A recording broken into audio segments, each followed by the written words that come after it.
So here we are in quest of truth. In Sydney, it was impossible to stay in a hotel for more than 3 weeks. Then one had to move somewhere else, a kind of general post going on. So I was obliged to postpone my husband's arrival. How I missed California and the Californian smile. One day, seated in the tram going round one of Sydney's indescribably lovely blue days, I had a curious experience fraught with significance, though the reader might think it is too trivial to be recorded. I noticed a shabby looking man seated opposite me. He was regarding me with a pleased half smile of recognition. He knew me. I wondered who he was. There was a compelling quality of the eyes that aroused my curiosity. They certainly were very unusual eyes and hardly to be expected in this seemingly unimportant stranger. The thought came to me, could he be one of Baba's agents? Was he? Could he be? I stared anew at him as I debated whether or not I should lean forward and ask him if he was Baba's agent. He got up hastily and left the tram, and my opportunity was lost. He had, I feel sure, read my thoughts. With regards to Baba's agents, I suggest that the reader should consult Dr. Donkin's already mentioned book, The Wayfarers. The mysterious man I saw in the tram was, I feel, one of those unknown individuals who execute the plans of the hierarchy. My thoughts again turned to South Africa, but I was unable to get a passage. For several years after the war, the ships were being used for returning troops, so there was no accommodation for civilians. Being in need of a roof to cover my head, I went to Tasmania and stayed on a sheep farm. My hostess was a sick woman and in need of an operation. Also, also domestic help, as is usual in Australia, was practically nil. I overdid it trying to help and went down with a slipped disc causing sciatica, and for 18 months was in hospitals and convalescent homes. While a year in a Hobart convalescent home, I made the acquaintance of an interesting woman who used to visit me. She told me of some of her astral adventures, already mentioned in chapter 1, and in the appendix on thought forms. She was interested to hear about Baba, but insisted that he was neglecting me because he did not cure my sciatica. I tried to explain that Baba expected us to transcend our limitations, and he could not always be depended upon to help us except in spiritual matters. For as in the Christian faith, suffering was necessary for our redemption. But she was not convinced. A week or two passed, and one afternoon, she was sitting in the sunroom of her house, about a mile away from the home where I was. Suddenly, the room was filled with such a brightness and radiance that she looked up to see the cause of it. To her astonishment, she saw Baba framed in the doorway. He looked as if he had come quickly, for his hair was slightly blown. She recognized him from the photographs I had shown her. Immediately, she thought of my crippled condition and gazed at him reproachfully. She told me that the more she frowned at him for not curing my pain and distress, the more his smile grew broader and broader. It was a testing smile, but at the same time, she felt the Christ love behind it and spent the rest of the day in an exalted state that lasted until the next morning. The reader may ask, why did Baba go to her and not to me? One cannot fathom the mind of a God realized man. But I was greatly encouraged, having had little contact since leaving India in 1941. Baba so often says, I am always with you. But in our ignorance, we do not always appreciate his all-pervading presence.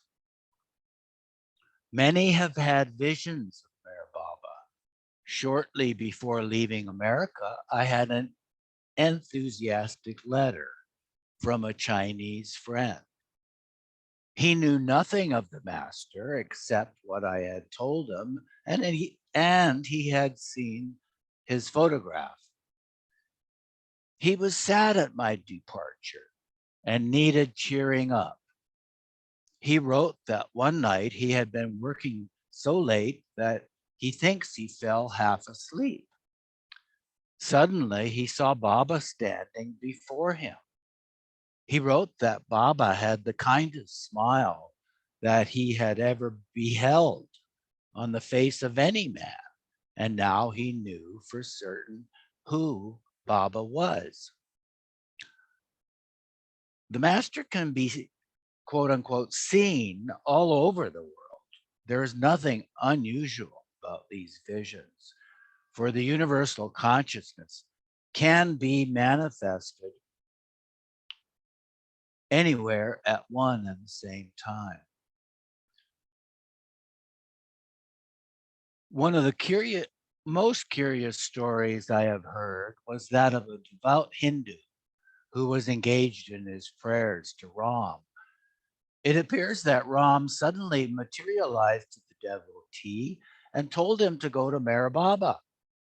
As the man had never heard of the master, he had to make inquiries. I can only surmise that on this occasion, Baba took the form of Ram, for if he had appeared as himself, he would not have been recognized. So he used this way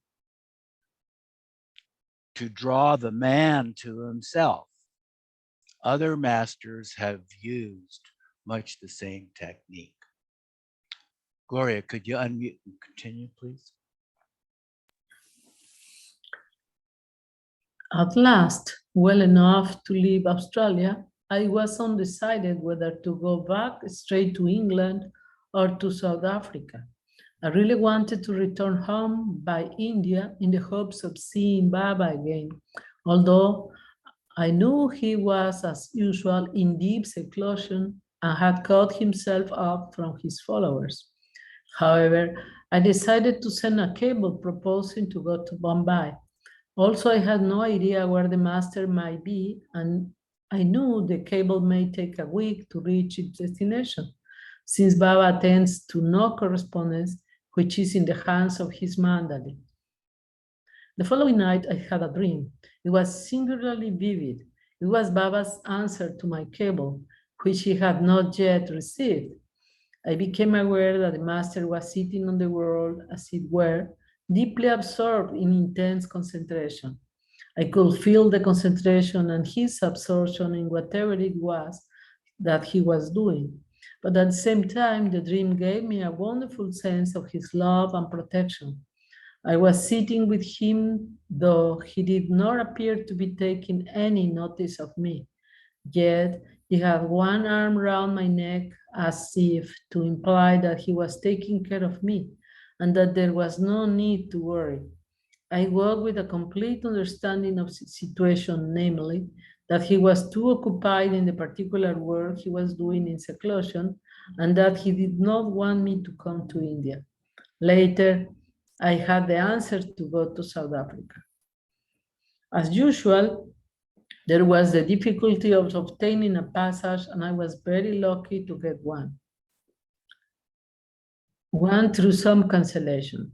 So in 1950, I met my husband again after 10 years of separation, with the exception of this one short visit to the States, of his one short visit to the States. We were not long together when we made the sad discovery that we had drifted apart. This was really surprising because we had never been well matched since we did not share the same interests. India was beckoning, and I knew that sooner or later I must return there. Meanwhile, my husband, who still loved me, had become very attached to Violet, a dear and old friend who had helped him through the war. So how to end the dilemma? I came to the conclusion the happiest solution for us all was that I should go my own sad, lonely way.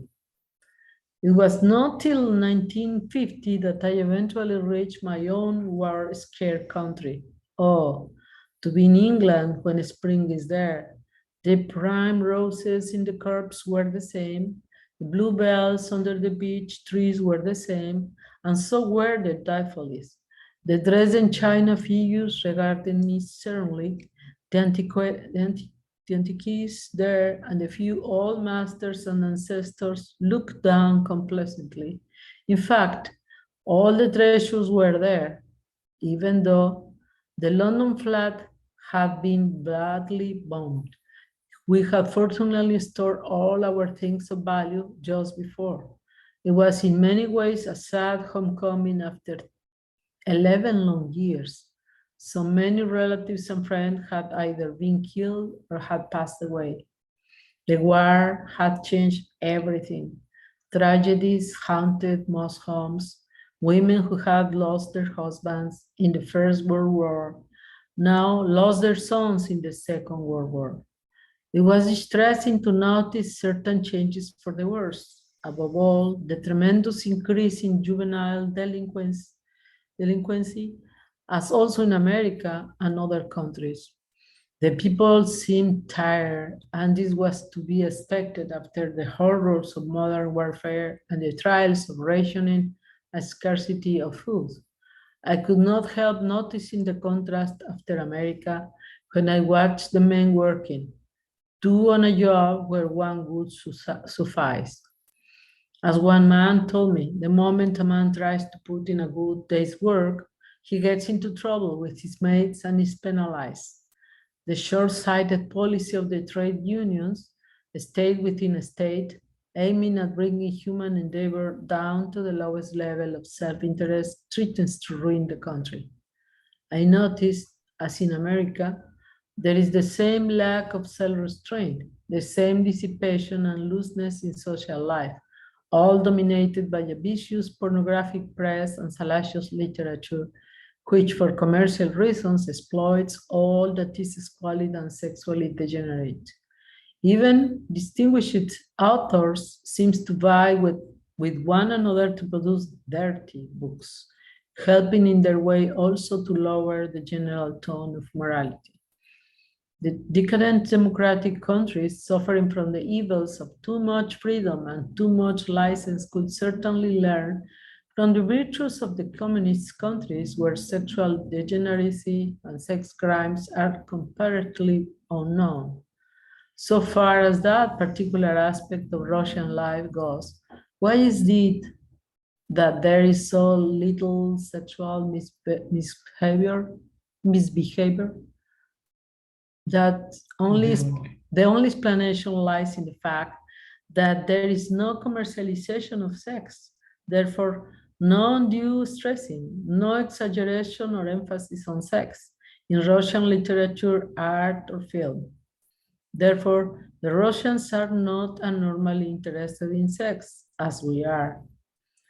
When I think of our spoiled youngsters, these angry young men, these rebels without a cause, who can make nothing of life, I wish that they could experience the tension in some of the Soviet correction of prison camps. The two articles published in London's Sunday newspaper, The Observer, February 7, 1954, written by Bridget Gerland, should have been published all over the world, for they give us a glimpse of what life means in Russia. This lady is a Berlin journalist who was freed, amongst other German civilian prisoners, in August 1953, as part of the Soviet effort to reconcile German opinion after the June uprising in the East German, quote, People's Republic, end quote. She was sentenced to imprisonment as a, quote, quote, British spy, and was finally transferred to the Soviet prison camp at Vorkuta in 1948. In the first of the two articles, she writes, quote, the train stopped. We have reached our destination, Vorkuta, the metropolis of Arctic Russia. Icy cold took my breath away and brought tears to my eyes. And as we entered one of the strangest towns in the world, I saw nothing but an endless plain glittering in bluish white. Here and there, towers rose dark against this background, most of them close to ugly shaped hills, which look like Japanese silhouettes. They turn out to be the coal heaps of 50 pits for the sake of which Vorkuta had been called into existence. Here, 500,000 prisoners were supposed to live, but where? I look around, snow, nothing but snow, and every few steps a strange wooden box resting high upon four strong pillars with fabulous tent-like beams leaning from their windows, the guards wrapped in their thick furs. Only there, Bisky, watchtower's parent, showed that we were passing a camp, one of the 60 which make up Vorkuta town, for the fence and huts were deeply embedded in the white vastness, indistinguishable from snow heaps. We stopped in front of a wall of snow.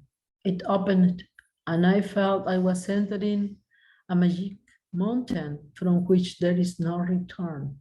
In the dark, I stumbled over blocks of ice and sunk into the snow. Somebody took me by the hand and led me along a narrow, sloping path. Suddenly, light hit me, then warmth, and a confusion of voices. The hut, which was large, was full of people, men and women together. But as I looked, they sorted themselves out into separate and self-contained groups. Kneeling in the middle of the floor, a group of women dressed in black were holding a sort of prayer meeting.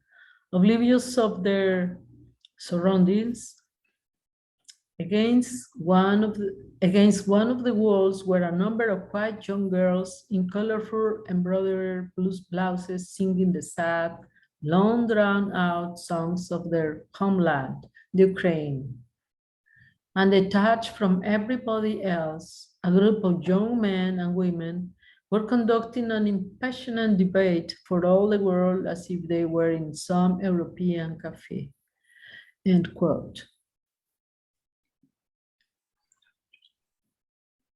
Needless to say, the debaters, though allowed to debate, got no papers or information whatsoever from the outside world, apart from what the Soviet considers good for them. For the rest of their lives, they may remain where they were. And these young people were students from Moscow, Leningrad, Kiev, or Odessa. Outstanding amongst them, Brigitte Gerland found the children of the generation of 30s, 37. Their parents, once leading figures in the party, army, and government, had fallen victims to Stalin's Great Purge. It is true. So they told her that they were not being maltreated or starved, but the real torture was in their parent. They spent their lives, in their work, between quotes. They spent their lives, quote, digging snow or carrying bricks for 12 or even 14 hours a day at a temperature of 40 degrees centigrade below zero, end quote. It can be imagined that such a life could quickly kill, and that those who survived will be turned into dull robots, intelligence and vitality having disappeared. The author also tells, amongst other things, of the, quote, the secret order of believers, end quote, those Christians who dare to believe in the gospel and hide a New Testament. Such good people can get as much as 15 years forced labor because of their endeavor to help one another with the comforting words of Christ. This is considered to be, quote, quote, religious agitation. I understand that since the death of Stalin, Vorkuta and some of the other camps have been abolished, but there must still be many millions of people living in much the same fashion as described above. How otherwise would it be possible to feed the slave economy of Russia?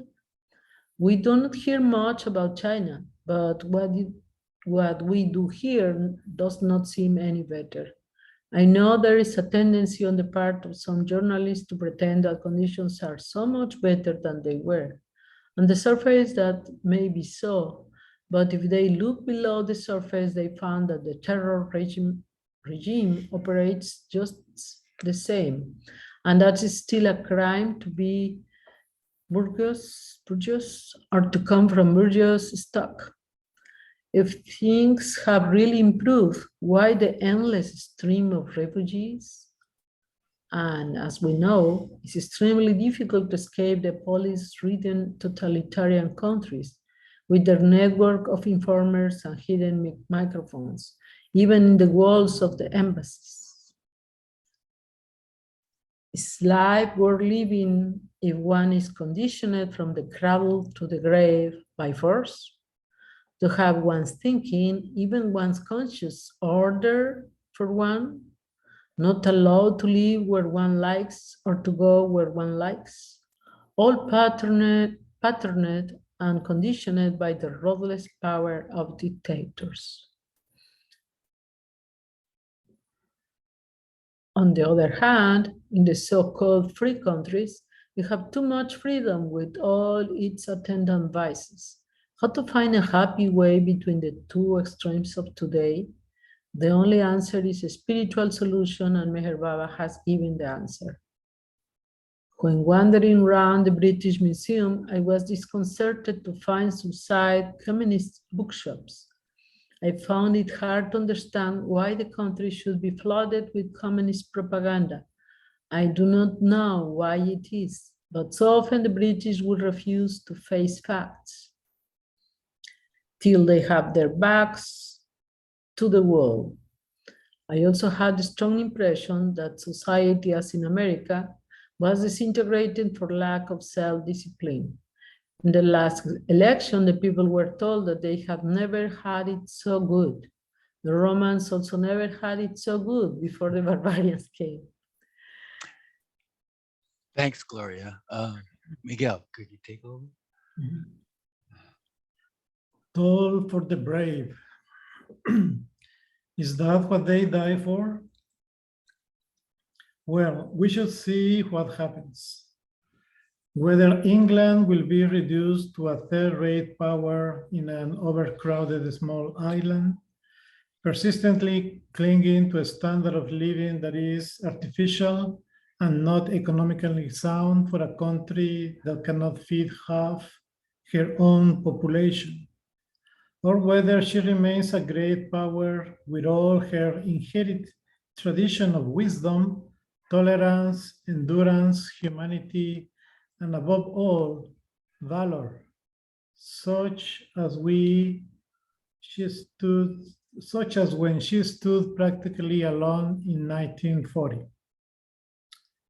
As I wandered around the streets of London and saw the gaping holes in the flattering out spaces around St. Paul's Cathedral, I found it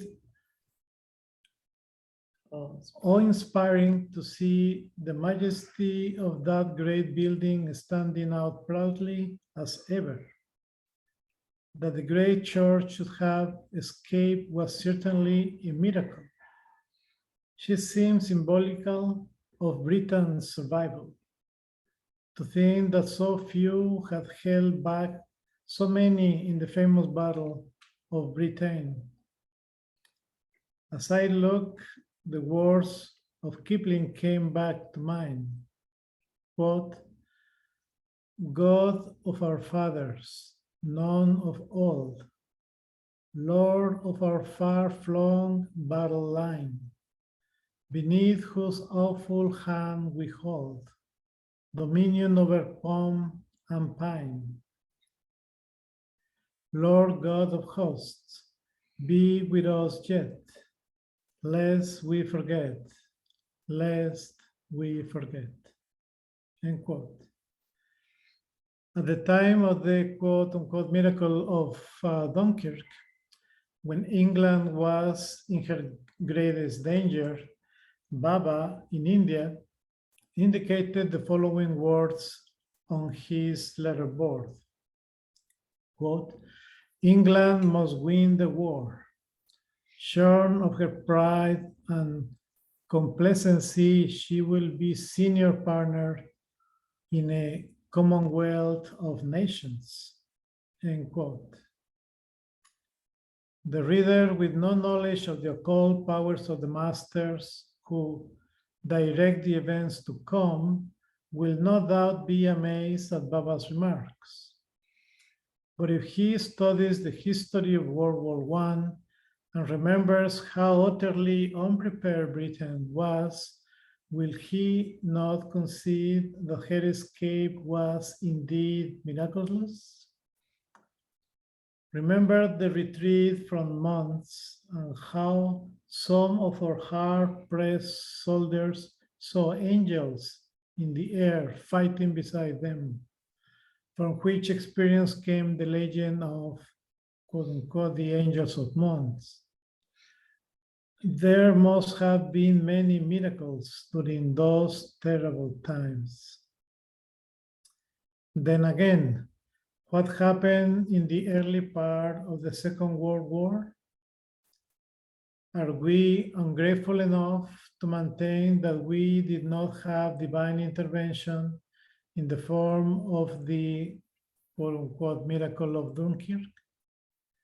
Certainly in the last war, we were still more scandalously and shockingly unprepared.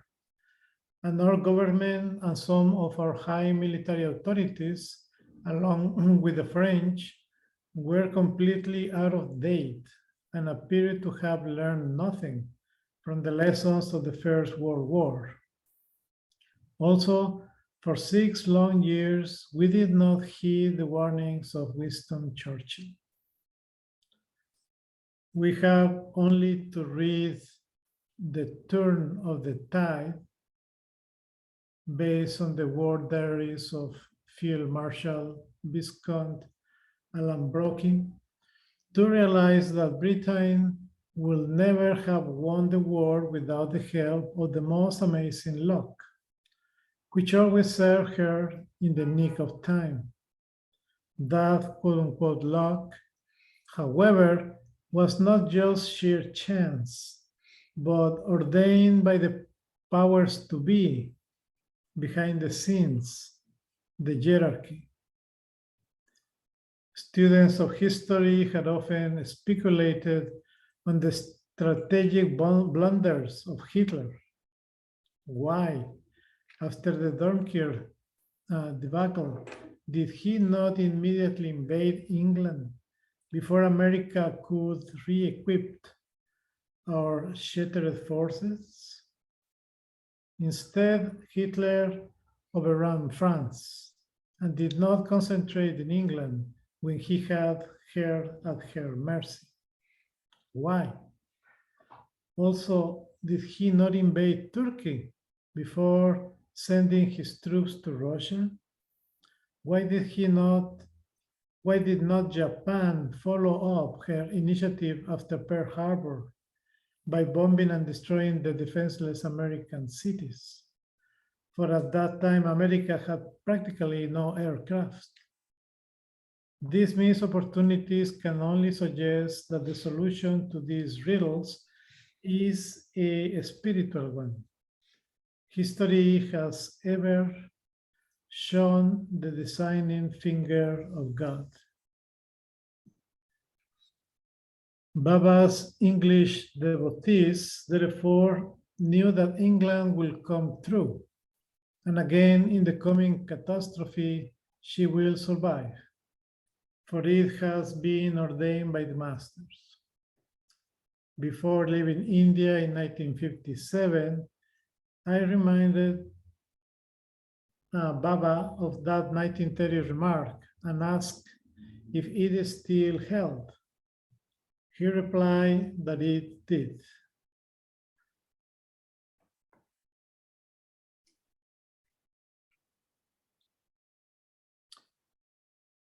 Chapter 10, Return to India. I did not remain long in England. The urge to return to India was strong, though owing to Meher Baba's seclusion, all correspondence between East and West had been stopped for some time.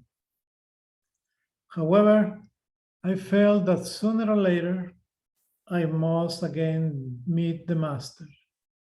So after 11 years, I went again to India and I did see him, but only for 15 minutes.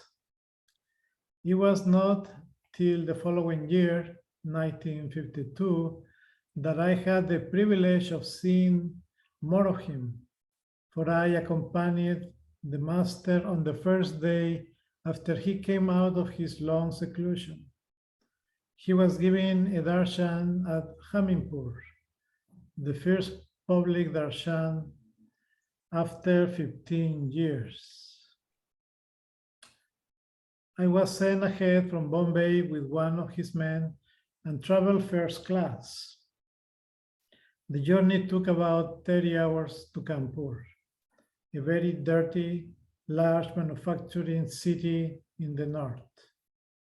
We spent the night at the station restrooms, as we had to meet Baba's train early next morning.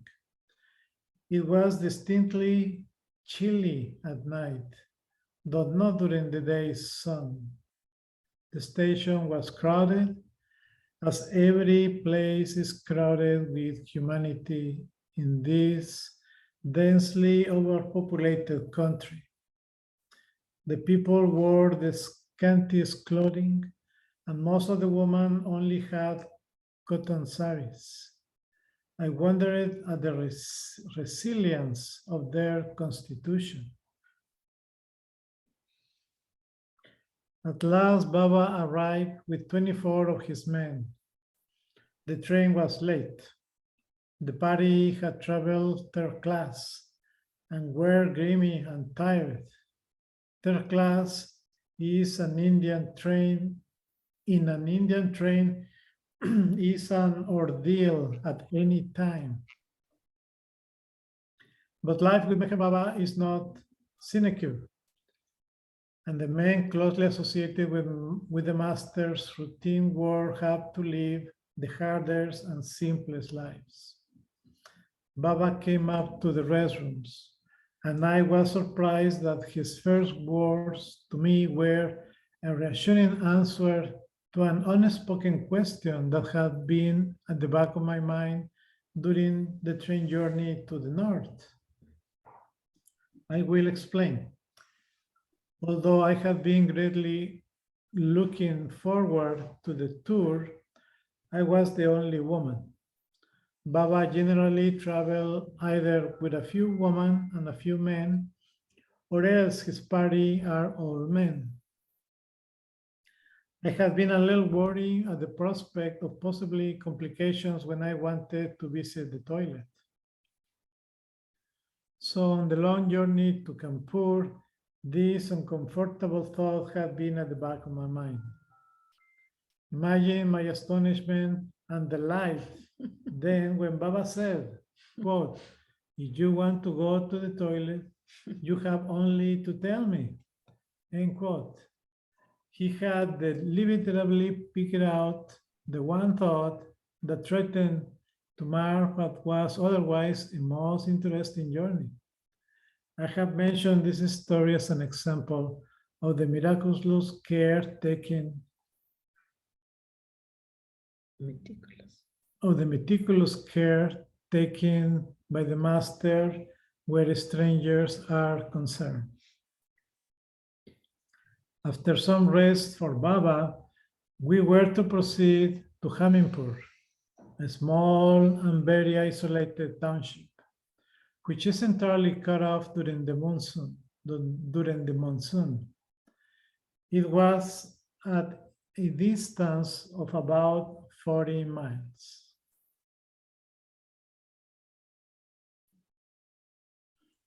The men went ahead in a bus while we waited for a car, which was delayed and took a long time to arrive. I sat silently with Baba on a station seat, for he was preoccupied and quote unquote working. So I presume from the movement of his hands. But M read some of the news to him from the paper.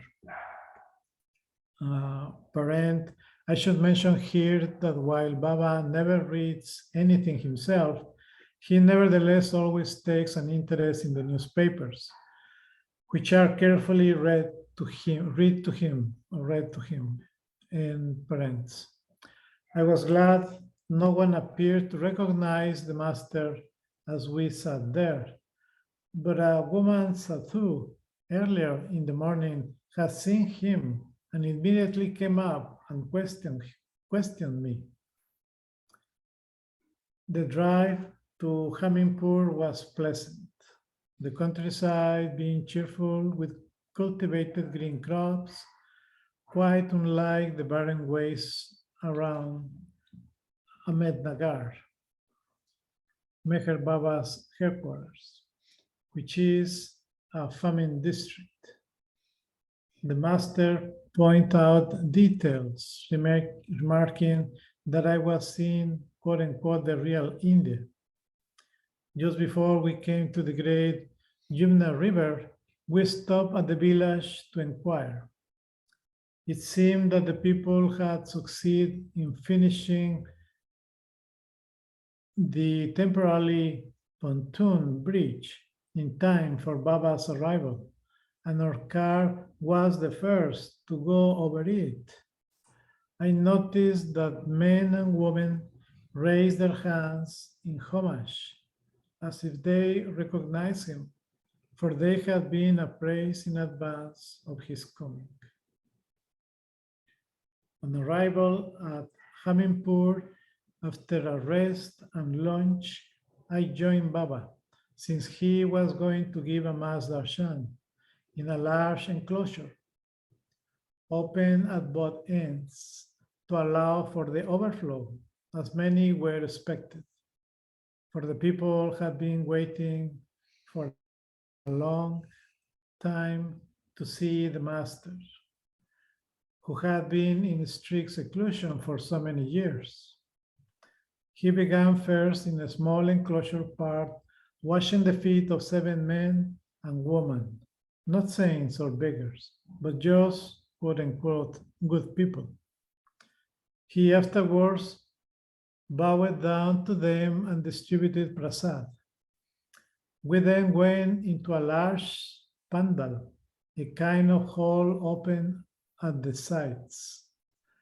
There was a raised dais for him and a chair alongside for me, with the mandali posted around us. Because of my close proximity to Baba, some of the people imagined I was some sort of a white saint.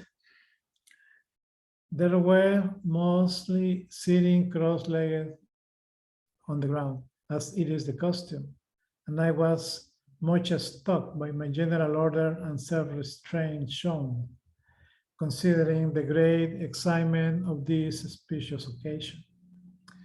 The local authorities had been entrusted with all the arrangements.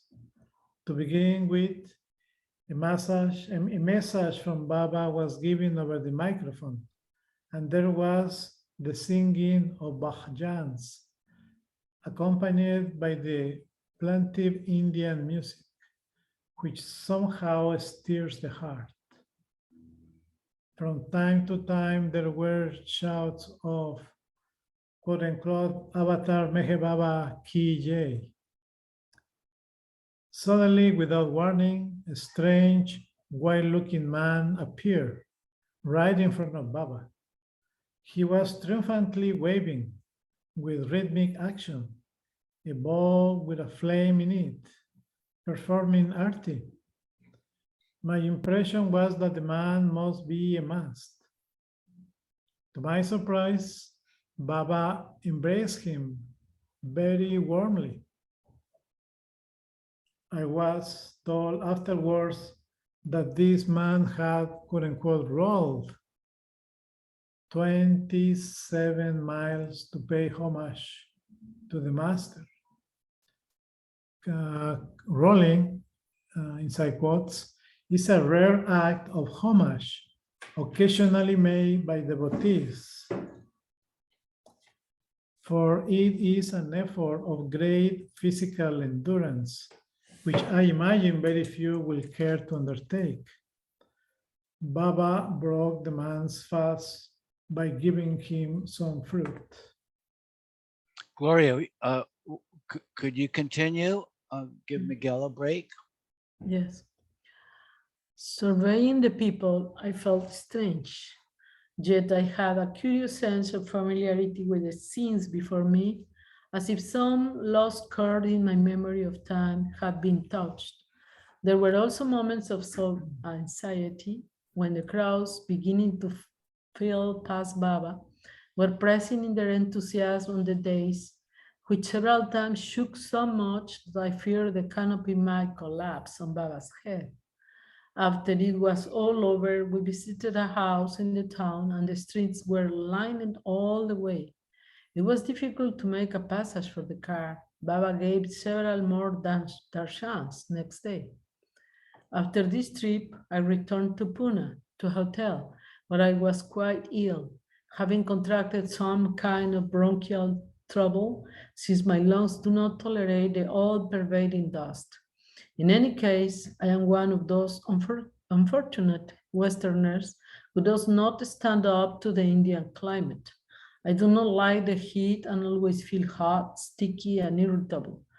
I was therefore a little upset when later I received a letter instructing me to proceed by plane to Nagpur in a few days, where Baba was giving more darshans. It so happened that the young son of one of Baba's Pune followers came in. I told him it was impossible for me to go to Nagpur as my health would not permit it. Quote, but of course you must go, quote, he retorted. Somewhat peevishly, I went on to say that my doctor would not allow it. The boy declared that Baba's orders must always be obeyed, and even if I thought I was dying, I would have to go. So I dragged myself wearily down to Bombay and caught a plane as directed to Nagpur. I can only say that the nearer I got to Nagpur, the better I felt. Nor did I disagree myself with those awful paroxysms of coughing. On the contrary, I made a complete recovery. Many close to Baba can testify to the same experience of being physically benefited and stimulated to such a degree that they were unable to carry on when they were on the verge of collapse. This happens time and again, for how could we not benefit by the proximity of such a celestial powerhouse? An outsider might well find it difficult to imagine this silent, unimaginable power from whom stream channels of force radiating all over the world. While we were waiting for the master's arrival at the large pandal in the city where the ceremony was to be performed, I noticed a dear old sadhu holding forth over the microphone. Naturally, I understood nothing and was startled when one of the people standing near me remarked, quote, "He's talking about you," quote. "God gracious, whatever is he saying?" End of quote. I protested, quote, "He's saying, although you are white, you are just the same as they are." End of quote. An extraordinary incident took place at this particular darsham. While the ceremony was proceeding, with a warning, a mask appeared, as if from nowhere. He was a little old man, quite naked except for a thin loincloth. He carried nothing but a staff and an old thing. He seemed quite oblivious of his surroundings, for he had dropped down right in the middle of the roped off fairway in front of Baba. There he sat with his head buried in his knees. There was some whispered consultation with Baba, and one of the mandalis squat down beside the mast and asked him to remove himself. But the old man paid not the slightest attention, remaining where he was. I was on tenterhooks, knowing that the master never allowed a mass to be disturbed, and wondering what would happen next when the people got up and began to file past to pay their homage, for the mass was right in the way. After what seemed to me an endless interval, the mass, to my great relief, got up and disappeared as quickly as he had come, without apparently taking the slightest notice of Baba. But I had the strong impression that he had come for a definite purpose and had transmitted some message. On the few occasions when Babas emerge into publicity by giving darshan, there are no rhetorical outbursts only, a few simple messages over the microphone. Silence reigns among the masses. What is this influence which will make the untutored peasant walk great distances under the burning sun from scattered hamlets and bring all classes, rich and poor, to see him? Brahmins and untouchables will be side by side, all caste distinctions being submerged for the time being. It is a revelation and an inspiration that moves people to tears to see so many thousands gathered together. Their demonstrations of devotion and spiritual journey are something that can never be forgotten and afford an overwhelming proof of the extraordinary spiritual influence that Meher Baba wields. Considering that he does not speak, it's all the more amazing. In fact, as his mandali will say, quote, his silence speaks. Quote. Beautiful, Gloria. Thank you. I'll take a turn for a few minutes. In India, the people are proud of saints and masters, but are the saints and masters proud of them? I hear the angels weep, for the soul of India is asleep. Only a tremendous outpouring of divine love will arouse India and enable her to fulfill her role in this age. There is little outward transformation in the people who have seen saints and masters. But the masters do not reform outwardly. The reform is a hidden and a gradual process in the inner realms of the spirit of man. It has to come little by little till the human soul has been conditioned sufficiently for the great awakening. Certainly, to travel with Baba when he is on tour is an experience and a very exhausting one, for it is like traveling with royalty with none of the advantages of the protection given by soldiery and police to enforce discipline and to keep the crowds back. But at the same time, it is a wonderful testimony to the restraint and orderliness of the people when one thinks of what might happen in similar circumstances in the West.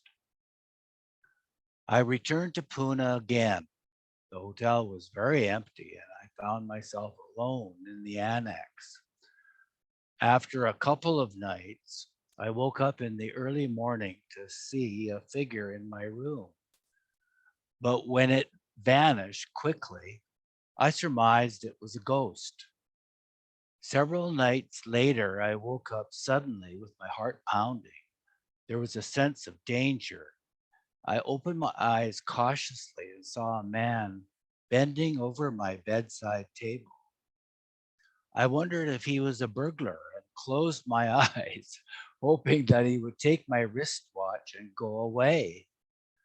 Unable to bear the suspense, I opened my eyes again, and then he vanished. Since I was not used to ghosts and had rarely seen them, I wrote to Baba asking if it was now a part of the progress for me to see ghosts. The reply came back to put Master's photo under my pillow. This I did and was no more troubled. Good to know. Here's a good place to stop and pick up next week. Let's just check the page.